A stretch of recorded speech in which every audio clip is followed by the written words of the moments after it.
પ્રમેય 6.1 સપ્રમાણતાનો મૂળભૂત પ્રમેય સાબિત કરો, અથવા તો એને થેલ્સનો પ્રમેય સાબિત કરો,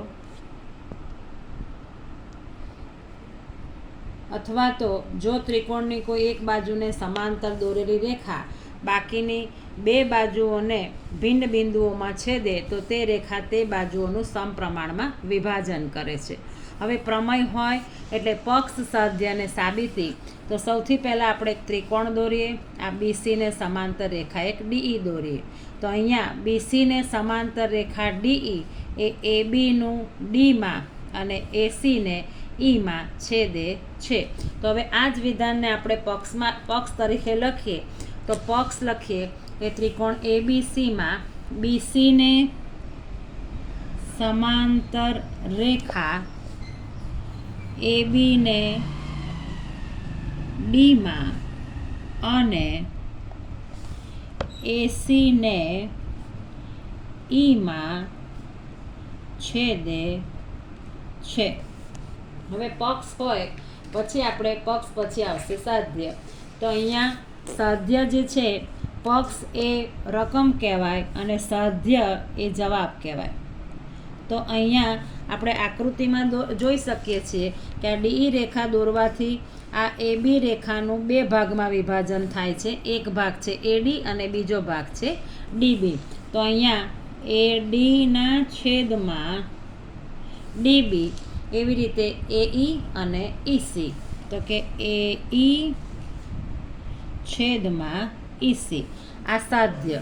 હવે આટલી આકૃતિથી આપણે આ સાબિત કરવાનું છે, આ લાવવાનું છે. તો એના માટે આપણે બે લંબ દોરવા પડે. તો કે ડીએમ લંબ એસી અને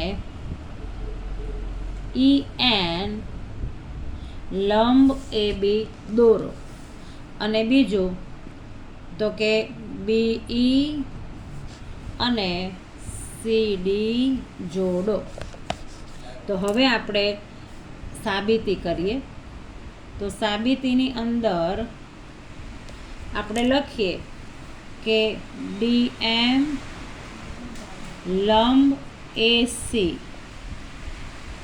અને ઈએન લંબ એબી દોરો અને બીઈ અને સીડી જોડો. બીઈ અને સીડી જોડો. હવે આપણે બધા જાણીએ છીએ કે ત્રિકોણનું ક્ષેત્રફળ બરાબર 1/2 પાયો ગુણ્યા વેગ. હવે અહીંયા હવેથી ખાસ આપણે સાબિતીને યાદ રાખવાની એક શોર્ટકટ ટ્રીક આપણે શરૂ કરીએ છીએ, જેમાં આપણે ટોટલ 13 વાર ડીઈ લખવાનું છે. એમાં 1 2 3 4 એવી રીતે અહીંયા 1 5 6 7 8 આમ 8 વાર આપણે ડીઈ લખીએ. ત્યાર પછી 3 લીટી છોડી દઈએ. ડીઈ ડીઈ થોડી વધારે જગ્યા છોડી ડીઈ ડીઈ અને ડીઈ એમ ટોટલ આપણે 13 વાર ડીઈ લખવાનું છે. હવે અહીંયા જે આપણે 4 વાર ડીઈ લખ્યું, તો અહીંયા બાજુ છે એ અને બી, એટલે આપણે અહીંયા લખીશું એ બી એ બી. એવી રીતે અહીંયા બાજુ છે એસી, એટલે અહીંયા લખીશું એ સી એ સી. હવે આપણી પાસે સૂત્ર છે 1/2 પાયો ગુણ્યા વેગ. 1/2 1/2 1/2 1/2. હવે અહીંયા આપણે આ પાયો એઈ અને વેગ ડીએમ, એટલે અહીંયા અને અહીંયા પાયો છે એડી અને વેધ છે EN. અહીંયા આપણે પહેલું એડી લાવવાનું છે, એટલે અહીંયા આપણે પાયો લઈશું એડી. એટલે આ જે પહેલાં બે છે એ આપણે લખીશું. તો કે એડી, એવી રીતે આ પહેલાં બે, બીડી, આ પહેલાં બે એડી અને આ પહેલાં બે બીડી.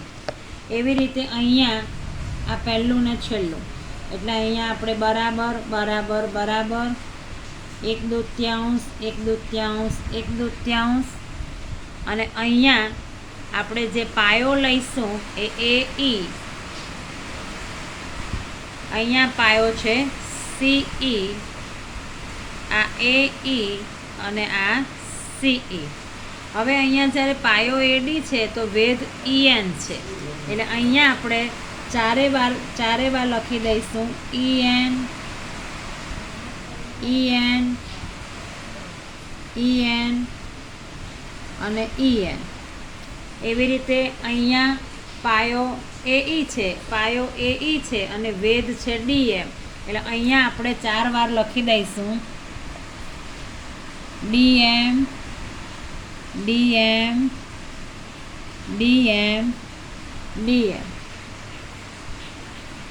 હવે આ અહીંયા આપણે લીટી દોરી દઈએ અને અહીંયા લીટી દોરી દઈએ. આ 1/2 ગયું, EN ગયું, એટલે અહીંયા વધ્યું ADના છેદમાં BD, પરિણામ નંબર 1. અહીંયા 1/2 અને આ DM, તો અહીંયા AEના છેદમાં CE, પરિણામ નંબર 2. હવે આ જે નીચેના 5 D લખ્યા હતા એમાં અહીંયા લખવાનું ત્રિકોણ B, અહીંયા B અને ત્રિકોણ C. એવી રીતે અહીંયા પણ B અને અહીંયા C, ત્રિકોણ. હવે અહીંયા ત્રિકોણ BDE અને ત્રિકોણ CDE એક જ પાયા DE પર અને બે સમાંતર રેખા BC અને DE ની વચ્ચે આવેલા છે. હવે આ જે બે ત્રિકોણ છે, અહીંયા આ D લખ્યું તો અહીં B લખ્યું, અહીં D લખ્યું ત્યાં C લખ્યું. અહીંયા લખીએ છીએ આપણે AR એટલે ક્ષેત્રફળ. એટલે ત્રિકોણ BDEનું ક્ષેત્રફળ બરાબર ત્રિકોણ CDEનું ક્ષેત્રફળ. અને આપણે આપીએ પરિણામ નંબર 3. પરિણામ, હવે આના ઉપરથી હવે આપણે પ્રમેયનો અંતિમ ભાગ, તો કે પરિણામ 1, 2 અને 3 પરથી, પરિણામ 1, 2 અને 3 પરથી આપણો જે સાધ્ય છે એ લખીએ. તો કે ADના છેદમાં DB બરાબર AEના છેદમાં EC. અહીંયા પ્રમેય પૂર્ણ થાય છે. વિડીયો ગમે તો લાઈક અને સબસ્ક્રાઈબ જરૂર કરજો. Thank you.